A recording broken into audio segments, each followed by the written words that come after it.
coucou, tu vas bien?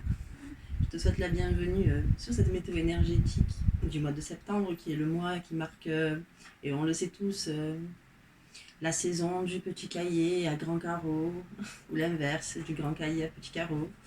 Mais c'est aussi l'énergie de l'élément eau qui va apparaître durant la saison de septembre et qui va marquer l'arrivée de l'automne. Et vraiment, la saison de l'élément eau, c'est celle qui te réinvite à une certaine forme d'intériorité, de retour à soi, à ses énergies internes et, euh, et à l'écoute de ses pulsations.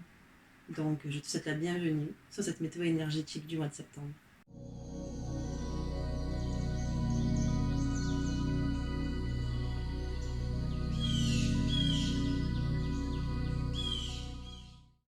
Si tu n'es pas encore abonné à ma chaîne, je t'invite à t'abonner en cliquant sur le bouton s'abonner, ainsi qu'à activer la cloche pour être tenu au courant de tout mon contenu, puisque j'en partage beaucoup sur cette chaîne. Il y a beaucoup d'ateliers de danse, il y a beaucoup de méditation aussi, donc n'hésite pas à t'abonner et à activer la cloche. Donc on va commencer avec l'oracle de la féminité sacrée à observer l'énergie des 4 semaines. Et ensuite avec l'oracle Béline, on va regarder de quelle façon on va pouvoir agir et mettre en action la mise en place de nos objectifs et de nos rêves à travers et en harmonie avec l'énergie de chaque semaine. Voilà, j'espère que c'est clair. Donc on va commencer avec l'oracle de la féminité sacrée. Et on enchaînera ensuite avec l'oracle Béline. Voilà. Alors, on va commencer à les poser ici. Hop là. Oups.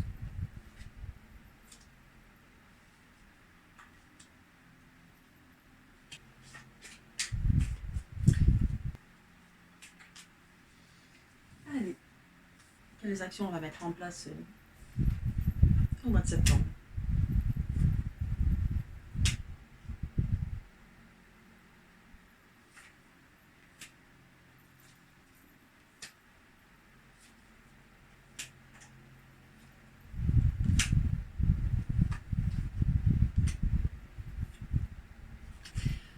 Donc on va commencer par regarder l'énergie générale de la semaine 1. Et donc l'énergie qui va émaner durant la première semaine de septembre, ça sera régi par l'émotion de la force du pardon. D'ailleurs, est-ce que c'est une émotion, la force du pardon? Je sais pas. On va dire, en tout cas, l'action et l'invitation à se connecter à ça, au pardon, en tout cas. Je sais pas si tu la vois bien, là, en fait. J'ai l'impression que la lumière est un peu nulle. La force du pardon, c'est vraiment une carte qui va t'inviter à peut-être presque mieux observer le comportement des personnes qui t'entourent. Et parfois, peut-être même si ce comportement-là a été blessant pour toi, ou en tout cas tu l'as perçu de façon blessante et dérangeante, là tu es invité à observer ça avec plus de profondeur, peut-être même à faire preuve d'une certaine forme de compréhension à travers ce comportement-là, le pourquoi du comment. Et aussi sans doute à être capable de pardonner. Pardonner ne veut pas dire continuer à fréquenter la personne, ça ne veut pas dire non plus se sentir obligé de l'aider et être à sa disposition, et heureusement, mais c'est vraiment plus dans le sens comprendre, être dans la compréhension de l'action de l'autre, et de ce fait pouvoir et savoir pardonner et cultiver une certaine forme d'amour pour cette personne-là. Donc on va voir avec l'oracle Béline de quelle façon on va pouvoir justement mettre en place cet acte-là, qui est quand même un acte assez pas évident à mettre en pratique, et j'en suis consciente, hein. C'est pareil pour tout le monde. Donc on va regarder de quelle façon on va pouvoir traverser ça. Donc on a le feu renversé, ici.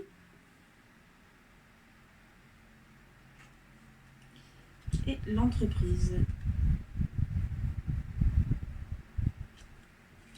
Ce que je vois à travers ces deux cartes là, c'est une invitation en fait à se construire un mental assez solide. J'aime pas trop le terme solide parce que ça fait vraiment le rock quoi, mais vraiment quand même c'est vraiment se construire un mental qui va nous permettre d'appréhender justement ce comportement extérieur avec plus de calme, de sagesse, mais aussi d'économie d'énergie pour soi.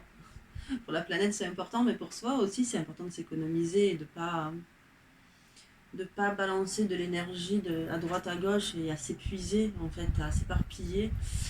Alors que parfois, il suffit simplement de se poser, de se calmer, d'observer le comportement et d'agir en conséquence, mais avec peut-être plus de calme et encore une fois de compréhension. Et là, du coup, oui, on t'invite à construire, en fait, à te construire avec tes outils à toi, avec ton unicité, ce qui fait de toi un être à part et formidable, ce qui fait, et aussi avec tout ce qui peut t'attirer dans ce qu'on peut t'offrir, dans ce que l'univers peut t'offrir, pour pouvoir te construire ce mental-là. Alors, ça peut être des thérapies alternatives, des soins holistiques, ça peut être de la lecture, ça peut être aussi de l'écriture, tout ce qui t'attire, là, de la danse créative en tout cas, de la danse d'improvisation, qui va te permettre de faire ressortir ton énergie et ton unicité, par exemple. C'est vraiment une invitation à aller là où ça te parle, où ça vibre pour toi, pour pouvoir te construire ton mental, celui qui va te permettre de gérer tes émotions face au comportement d'autrui avec beaucoup plus de sagesse, de sérénité, de calme et du coup, de ce fait-là, qui va te permettre d'économiser de l'énergie dépensée pour rien ou de l'énergie qui est dépensée alors que ça n'en vaut pas la peine, tout simplement. Donc ça, c'est l'invitation à la semaine 1, ta semaine 1, à notre semaine d'ailleurs, notre première semaine du mois de septembre, on a compris. Et là, on va voir un petit peu ce qui se passe sur la semaine 2. Alors, l'énergie de la semaine 2. Ah. La semaine 2, ça sera... tu vas traverser un petit peu des problèmes d'ego, peut-être. En tout cas, tu pourrais être confronté à des problèmes d'ego. Ça rejoint un petit peu, justement, la semaine 1, quand on t'invite à faire preuve de pardon, alors que tu peux avoir de la rancœur, de la rancune envers une personne, parce que tu considères qu'elle t'a manqué de respect et qu'elle elle a projeté une image de toi qui est fausse et qui est injuste. Et là, justement, on reste un petit peu dans ce travail-là avec cette carte de la fourberie de l'ego qui parle justement du fait d'être vigilante et vigilante sur ton comportement, sur ta façon de recevoir l'information des autres, même si, bien évidemment, tu ressens des énergies qui te font peut-être, qui te blessent un peu, qui te font du mal, qui sont désagréables. C'est quand même faire attention à ne pas mal interpréter les propos d'autrui par ego, justement, et par la peur qu'on te manque de respect et que tu sois considéré comme ça peut être ton ressenti, en tout cas considéré comme quelqu'un d'inférieur. Faut faire attention avec peut-être une analyse un peu erronée de ce que tu peux ressentir et vivre. Donc là, on va vraiment t'inviter à justement, encore une fois, en tout cas, à marquer la ligne de distance et un temps d'arrêt entre la réception de l'information, ce que tu as reçu et comment tu le perçois et comment toi tes émotions te le font vivre, et le moment de l'action où tu vas répondre, où tu vas réagir, il y a vraiment, on t'invite à prendre ce temps-là, en fait. Parce que, évidemment, que quand tu te retrouves dans cet état d'esprit d'ego, de besoin, en tout cas, de besoin de te défendre, en quelque sorte, c'est souvent parce que tu te protèges du manque de respect de l'autre, et c'est compréhensible. Mais savoir marquer une distance, ça peut aussi permettre de ne pas créer un conflit qui n'a pas lieu d'être. Parce que parfois on peut se tromper et parfois le comportement agressif ou difficile de quelqu'un, il est lié au fait que cette personne-là se sent pas bien avec elle-même. Donc il faut... Voilà, là on t'invite en tout cas à marquer cette distance-là entre la réaction émotionnelle et l'action. Et nous allons voir de quelle façon, du coup. Alors on parle du fait d'essayer de ralentir. Alors justement, je viens de t'en parler, du fait de ralentir et de laisser passer un temps. Et là, effectivement, on te parle du fait de ralentir, de prendre les choses avec peut-être plus de douceur et d'acceptation. Alors je ne dis pas de se faire manquer de respect et de se laisser parler comme de la merde. Hein. C'est pas c'est pas dans ce sens-là, en fait, que j'exprime ça. C'est vraiment dans le sens ralentir les choses, apaiser encore une fois les énergies, observer ce qui se passe réellement avant d'en tirer une conclusion hâtive. Et aussi parce que le fait de réussir en fait à faire ce travail qui n'est pas du tout évident, mais qui est par contre salutaire et important pour ton évolution, enfin pour notre évolution à tous, ce travail-là, ça va te permettre aussi de générer un changement en fait dans ta façon, toi, dans ton intériorité, dans ta façon d'être. Ça va te permettre aussi, je pense, de moins être sensible au jugement extérieur. Et c'est quelque chose qui peut vraiment être tellement utile à l'avenir, en fait, de ne plus être aussi sensible à ce que l'autre pense de toi. Que même ça te demande un travail un peu difficile dans un premier temps, je suis persuadée que par la suite, ça te donne un outil qui est extrêmement précieux. Donc je t'invite vraiment à traverser cette épreuve avec beaucoup de sagesse, de calme, d'apaisement et peut-être aussi un peu en prenant un peu de la hauteur par rapport à la situation hein, telle qu'elle est vraiment. Parfois nos émotions elles nous font percevoir les choses avec beaucoup plus d'intensité et d'excessivité que ce qu'elle est vraiment. Donc voilà à quoi t'invite la semaine numéro 2 du mois de septembre. On va voir un petit peu les énergies de la troisième semaine. Et la troisième semaine, c'est la magie du présent qui va nous accompagner. La magie du présent, c'est une carte que personnellement j'aime beaucoup. C'est vraiment la carte qui t'invite à vivre pleinement l'instant présent, comme son nom l'indique, et à rentrer dans une forme de pleine conscience totale et qui passe par tous les sens, que ce soit la vue, l'odorat, le toucher, j'en ai oublié un, l'ouïe, que ce soit vraiment dans ces sens instinctifs qu'on a en tant qu'animal, que dans le sens plus émotionnel et plus peut-être dans l'écoute du cœur, tout simplement, l'écoute de ses émotions, de ce qu'on observe et qui c'est vraiment être capable d'être totalement ici et maintenant, là, être capable d'analyser aussi ce qui se passe en nous à ce moment-là, comment j'agis, comment je réagis, qu'est-ce qui se passe dans ma tête, qu'est-ce qui se passe dans mon corps, comment est-ce que j'ai des frissons, enfin c'est ça, vivre l'instant présent, c'est tout ça. Et très souvent on n'est pas dans l'instant présent puisqu'on est déjà en train de penser au futur, ou alors on est encore traumatisé par ce qui vient de se passer, mais on est rarement dans l'instant présent. Et là, cette carte t'invite à vraiment savourer l'instant présent. La semaine 3, c'est une semaine qui va te permettre d'expérimenter peut-être la vie d'une façon plus... Comment dire ça, avec plus de relief, en fait, qu'à l'habitude. Alors, de quelle façon allons-nous traverser cette pleine conscience, cette pleine présence? On va voir ça tout de suite. Oui, c'est logique. C'est très logique. Donc, nous avons la première carte, ça va être la liberté, enfin, en fait, le despotisme renversé, donc qui correspond à la liberté, du coup. Donc, le fait de se libérer de ces chaînes, c'est assez logique, finalement. Pour vivre pleinement l'instant présent, c'est toujours plus intéressant de se libérer de ce qui nous empêche d'être pleinement soi, d'être pleinement ici et maintenant. Et la deuxième carte aussi, du coup, alors elle est aussi liée à la magie du présent, parce que c'est celle, en fait, c'est la femme, l'étoile de la femme renversée. Et là, dans le contexte, en tout cas, de ce tirage-là, j'ai vraiment envie de... Enfin, j'ai pas vraiment envie, mais je ressens vraiment cette carte-là dans vraiment le besoin de... Tu sais, de pas trop, justement, réfléchir, analyser pendant 50 ans une envie ou un rêve que tu as. Tu vois, parfois, tu as envie de passer à l'action.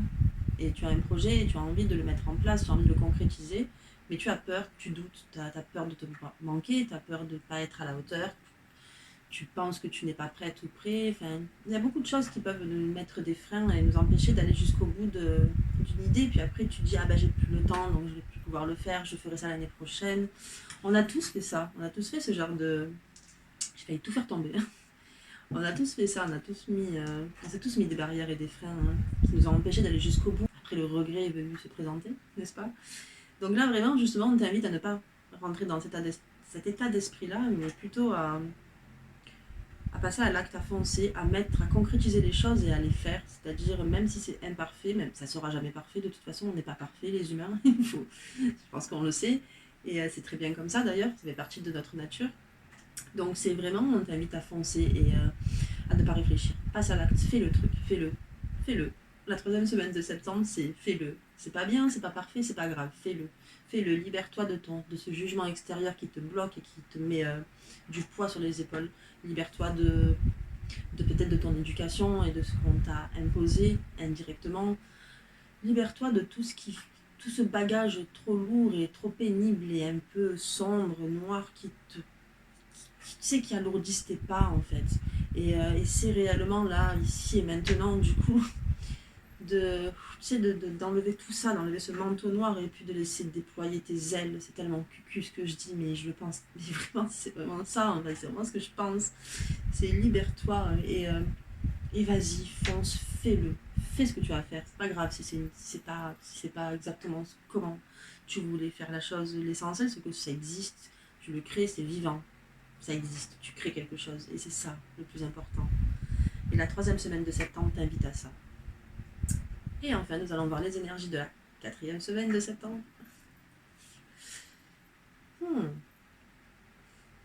C'est marrant, c'est intéressant quand même. Donc la 4e semaine de septembre sera régie par la lame de l'éternel recommencement, le fait de tourner en rond, ou en 8 là, à l'infini en tout cas. Et cette carte, elle parle du fait, tu sais, de toujours revenir sur le même point et tourner. Alors là, c'est un 8 parce que c'est infini, alors tu fais ça et tu reviens là et hop. Et elle te dit, en gros, tu es peut-être... je pense qu'on est beaucoup en fait, dans cette situation-là en ce moment, mais tu es peut-être dans cette situation où tu as l'impression que les choses se répètent sans arrêt. Et sans arrêt. Et c'est toujours pareil. Et tu reviens toujours au même endroit. Et tu fais toujours les mêmes choses. Et la routine s'installe. Et puis d'un côté, tu as l'impression d'être un hamster dans une roue. Et puis il y a peut-être l'ennui parfois qui vient frapper à ta porte comme ça. Et tu as cette sensation. Et j'ai vraiment l'impression, on va voir ça avec le tirage de l'oracle Béline, les deux dernières cartes de l'oracle Béline. Mais je pense réellement, en tout cas, j'ai la perception que c'est une invitation là, du coup, à changer la façon dont tu réagis. Je sais pas si tu as déjà vu le film Un jour sans fin où le gars se réveille tous les jours et c'est le jour de la marmotte, tous les jours à la même heure et c'est la même annonce radio et puis alors il va vivre le même événement, je ne sais plus combien de fois. Et là, cette carte, en fait, elle t'indique que tu pourrais avoir cette sensation un peu d'éternel recommencement, du coup, évidemment. Et j'ai vraiment la perception qu'on t'invite là à essayer de changer ta façon de faire. Si ça recommence, ben, tu changes ta façon de faire, tu fais quelque chose de différent. Jusqu'au moment où ça va t'inviter dans un chemin différent, un nouveau chemin, un chemin plus aligné avec ce dont tu as besoin, avec tes envies, tes valeurs peut-être. Et voilà, c'est vraiment une invitation, je crois, là, à dire, ok, je sais qu'on me présente encore ça, je suis encore en train de manger de la paella, là, ah ben, ce que je vais faire, c'est que dans la paella, je vais rajouter de la sauce soja, tu vois. Bon, je sais pas si c'est une bonne idée, mais tu vois à peu près où je vais en venir. Hein. D'accord, voilà. Donc, on va voir de quelle façon, par quels actes nous allons pouvoir agir pour sortir de cet éternel recommencement. Ah, d'accord. c'est explosif parce que c'est tellement opposé. C'est très intéressant d'ailleurs. Donc on va devoir passer à l'acte en traversant la maladie. Oh, c'est la joie. Mais c'est pas forcément négatif, hein, je te rassure, la maladie. Et en développant et en extériorisant, comment on peut dire ça, en acceptant peut-être tout simplement, et en acceptant sa beauté, puisque c'est la carte de la beauté aussi qui apparaît. Et en vérité, ces deux cartes, aussi opposées soient-elles, sont parfaitement, je trouve qu'elles vont très bien ensemble. En fait, c'est très bizarre, mais je t'assure, je trouve qu'elles vont vraiment très bien ensemble. Parce qu'il y a la maladie, tu sais, c'est toujours ce passage, un peu cette épreuve difficile où... je parle pas de maladie physique, là, la carte de la maladie, elle parle vraiment, tu sais, de l'épreuve où, en fait, où tu te sens un peu bloqué et où physiquement ou mentalement, en tout cas, tu as la sensation que tu es malade parce que tu ne réponds plus, tu ne contrôles plus tes faits et gestes et tes émotions. C'est dans ce sens-là, en fait.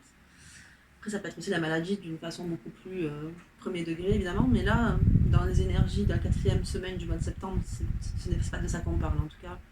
Et c'est vraiment plutôt ce côté où on se sent bloqué, en fait. Et là, justement, tu vas avoir l'opportunité de montrer ta force et ta puissance et ta capacité à pouvoir sortir de n'importe quelle situation, même les plus compliquées et périlleuses.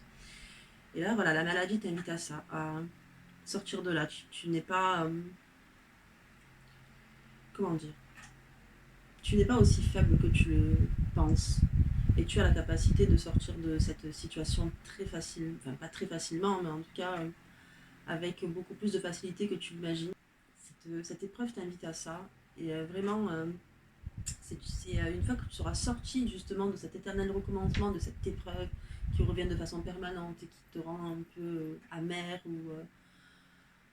ou blasé, tu vois, et fatigué, peut-être même aigri un petit peu, ben, une fois que tu vas réussir à sortir de cet état d'esprit et que tu vas accepter cette épreuve-là et que tu vas réussir à la surmonter dans l'acceptation et aussi en montrant ton unicité, ce qui fait de toi l'être unique que tu es, et grâce à ça, ensuite, tu vas rayonner et tu vas rayonner, tu vas révéler ta beauté au monde qui t'entoure. Et quand je parle de la beauté, c'est la beauté intérieure et extérieure. C'est vraiment le fait de, tu sais, toutes ces personnes qui ont cette lumière qui émane d'elles et qui les rend tellement belles, hein.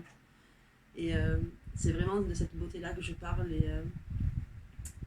Et là, donc, cet éternel recommencement t'invite finalement à traverser cette épreuve en prenant une décision différente, une façon de faire différente, qui va te permettre de révéler ta beauté parce que ça va te permettre de révéler pleinement qui tu es, ton être à toi avec un E majuscule, celui qui a ses défauts, ses qualités, son charme, ses valeurs, ce qui l'anime. Et cette épreuve-là va te permettre, ça t'invite pas que, cette épreuve-là va te permettre de pouvoir révéler ça, cette beauté-là intérieure que tu as en toi, que tu as peut-être très souvent intériorisée par peur du jugement des autres. Et qu'on va justement te permettre là, pendant toutes les 3 premières semaines, on va te permettre justement de pouvoir te libérer de ce jugement extérieur, de te libérer de ton ego qui est parfois peut-être qui prend trop le dessus, de te libérer de la rancune qui te rend amer et qui te fait du mal quelque part parce que ça te ronge à l'intérieur. Ces 2 premières semaines de septembre vont vraiment t'inviter et t'aider à passer au-dessus de tous ces sentiments, toutes ces émotions qui peuvent finalement te polluer ton existence. Et la 3e semaine qui t'invite à être plus dans l'instant présent, la magie de l'instant présent, la pleine conscience. Et puis la dernière semaine, ben ouais, là tu as l'épreuve qui arrive et cette épreuve-là, ben, tu vas sans doute la contourner de façon différente ou l'affronter d'une façon différente. En tout cas, tu vas utiliser de nouvelles ressources et c'est ce qui va faire que tu vas être dans une action toute nouvelle et différente qui va révéler ta beauté et ton unicité. Voilà pour les énergies du mois de septembre. J'espère que tu apprécies cette vidéo. Encore une fois, n'oublie pas de t'abonner à ma chaîne et à activer la cloche. Et j'espère que tu vas réussir à traverser ce mois de septembre avec de la sérénité, de la tolérance, de la sagesse, de la saveur, puisque la 3e semaine de septembre t'invite à savourer pleinement ton incarnation sur Terre, tout simplement, n'est-ce pas? Et puis à accepter l'épreuve qui revient sans arrêt jusqu'à ce que tu réussisses à révéler ta beauté intérieure, ta beauté extérieure, jusqu'à ce que tu réussisses à rayonner. Voilà, pour les énergies du mois de septembre, je te souhaite un magnifique mois et on se retrouve dans quelques jours pour une méditation et dans une semaine ou 2 pour un atelier de danse. Ce sera un atelier de danse d'essence et on va explorer l'énergie de l'élément eau puisqu'on rentre dans la saison de l'élément eau. Donc n'oublie pas de t'abonner pour être tenu au courant des prochaines vidéos qui vont te permettre de rentrer dans l'acte et l'action et justement de pouvoir traverser ces énergies avec encore plus de sérénité, même si je sais que tu peux le faire et que j'ai confiance en toi pour ça. Voilà, je te fais plein de bisous et je te dis à très vite.